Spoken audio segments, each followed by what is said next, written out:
сәлеметсіздер ме? Сәлеметсіздер ме? Қайырлы күн. Бүгін сіздермен санау жүйелері тақырыбын қарастыратын боламыз. Бұл тестте көп кездесетін есептердің бірі. Бұл тақырып 10-шы сыныптың тақырыбы. Санау жүйесі туралы. Жалпы сан дегеніміз мөлшерді сипаттайтын, санауда пайдаланылатын абстракт ұғым. Сан қандай да бір символдар тізбегімен өрнектеледі. Мұндай символдарды цифр деп атайды. Жалпы санау жүйесі дегеніміз не? Санау жүйесі сандарды жазуға арналған ережелер мен арифметикалық операцияларды орындау мүмкіндігін беретін арнайы сандар жиыны. Санау жүйесі сандарды атау және жазу әдістерінің жиынтығы. Жалпы санау жүйесі екіге бөлінеді: позициялық санау жүйесі және позициялық емес санау жүйесі. Бұны қалай түсінуге болады? Позициялық санау жүйесі дегеніміз бұл цифрның мәні оның тұрған орнына байланысты өзгереді. Ал позициялық емес санау жүйесінде бұл жерде цифрдің тұрған орны маңызды емес. Позициялық санау жүйесі дегеніміз, мысалға, біздің бір сан жазайық. Мысалға 345. Бұл жерде 3 дегеніміз бізде жүздік, 4 дегеніміз ондық, 5 дегеніміз бірлік.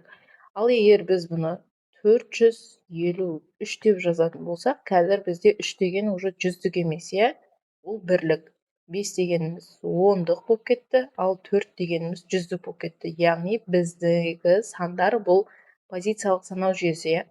Ал енді позициялық емес санау жүйесі дегенге келетін болсақ, ол рим цифры. Мысалға, мынау 15 деген санды беретін болса, мынау 5 деген мағынаны білдіреді, мынау 10 деген мағынаны білдіреді.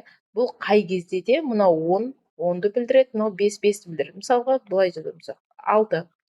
Мынау 5, оған қосылған 1, бұның орны ауысса да, оның мәні өзгермейді. Үнемі осы 5 мәнінде қалады. Бұл позициялық емес санау жүйесіне рим цифрлары дегенді белгілейсіздер. Енді біз осы позициялық санау жүйелерін қарастырамыз. Мына жерде мысалдар жаңа мен айтқан. Позициялық санау жүйесі бізде жалпы 4-ке бөлінеді: ондық, екілік, сегіздік, 16-лық. Ондық санау жүйесі 0-ден 10-ға дейінгі сандар, 10 кірмейді. Екілік санау жүйесі 0-ден 2-ге дейін, яғни 0 мен 1. Сегіздік санау жүйесі 0-ден 8-ге дейін, 8 кірмейді.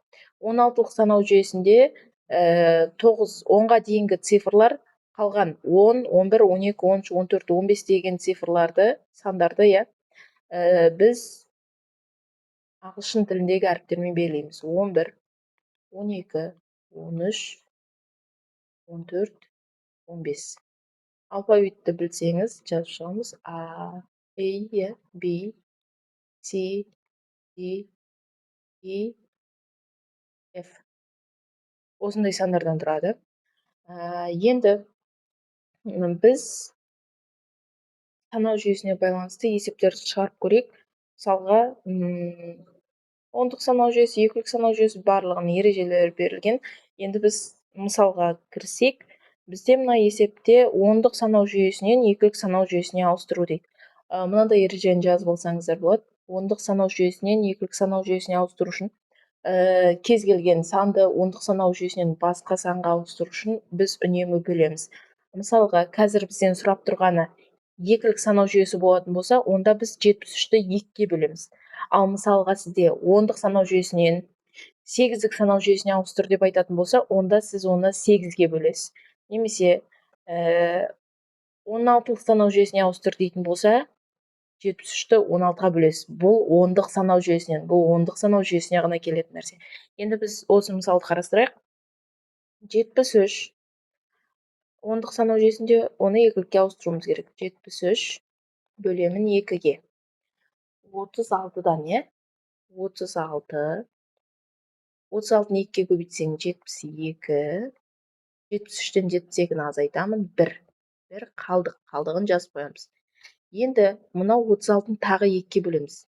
2-ге бөлінбей қалғанша бөлеміз. Яғни 2-ден кіші сан шыққанша бөлеміз. 2-ден кіші сан шықпаған болса, бұл сол жерде тоқтатамыз, ол 2-ге бөлінбейді.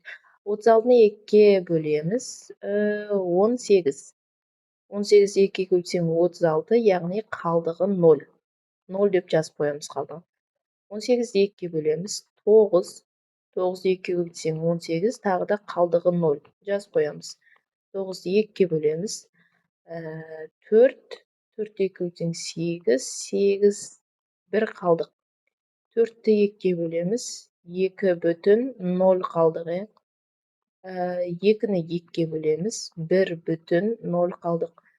Енді осы шыққан ең соңғы бүтін санмен қалған мына қалдықтардың барлығын төменнен жоғары қарай реттілікпен жазып шығамыз. Сонда бізде шықты 1, 0, 0, 1, 0, 0, 1.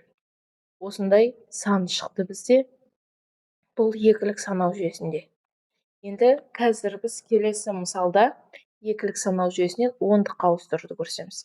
Дәл осылай сіз мына санды қазір өзіңіз бөліп көріңіз. 57 деген ондық санау жүйесіндегі санды екілікке ауыстырып көріңіз.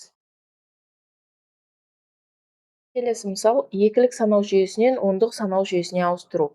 Ол үшін біз санның разрядын жазып аламыз. Жоғары жағына 0, 1, 2, 3, 4, 5.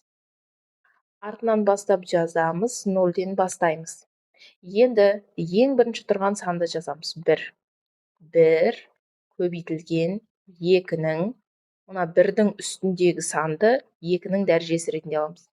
2-нің 5 дәрежесі. 5. Плюс 0 көбейтілген 2-нің 4 дәрежесі. Мынау екінші 0 жаздық. Плюс 0 көбейтілген 2-нің 3 дәрежесі. Плюс 0 көбейтілген 2-нің 2 дәрежесі. Мынаны жазып отыр. Келесі 0 жазамыз. Плюс 0 көбейтілген 2-нің 1 дәрежесі. Плюс 1 көбейтілген 2-нің 0 дәрежесі. Енді осыларды есептеп шығамыз. Кез келген санды 0-ге көбейтсек, ол 0 болып кетеді. Сондықтан негізі мыналарды жазбауға да болады. Просто мен түсінікті болу үшін сіздерге жазып жатырмын.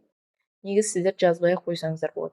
2-нің 5 дәрежесі бізде 32-ге тең, плюс кез келген санның 0 дәрежесі 1-ге тең, 1.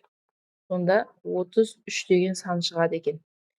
Енді біз осы 33 деген сан дұрыс па, дұрыс емес па тексерейік. 33 бұл ондық санау жүйесінде, біз ондық санау жүйесіне ауыстырдық. Енді біз ондық санау жүйесінен екілік санау жүйесіне қалай ауыстыратынын білеміз ғой. Тура солай жасап тексеріп көрейік. Жоғарыдағы санымыз шыға ма, шықпай ма? Мына мысалды жазып алыңыздар. Қазір мен өшіріп 33 деген санды тексеріп көрем. 33.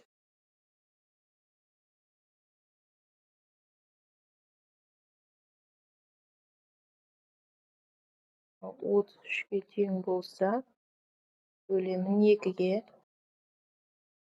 32, 32 ол қаншадан? 16. Сонда 0 қалдық. 16-на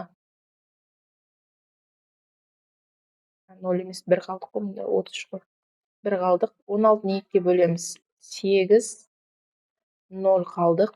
8-ді 2-ге бөлеміз. 4, 0 қалдық. 4-ті 2-ге бөлеміз. 2, 0 қалдық. 2-ні 2-ге бөлеміз. 1, 0 қалдық. Енді мынаны төменнен жоғары қарай жазып шығамыз. 1, 0, 0, 0, 0, 1. Мына санымыз шықты, 3, 4, 0, 1. Дұрыс. Сонда біздің 33 деген санымыз дұрыс екен. Дәл осылай қазір сіздер мына есеп шығарып көріңіздер. 1, 0, 1, 0, 1. Осы сан ондық санау жүйесінде қандай санға тең, және оны керісінше ауыстырып тексереміз. Келесі видеода 8-дік және 16-лық санау жүйесін түсіндірем.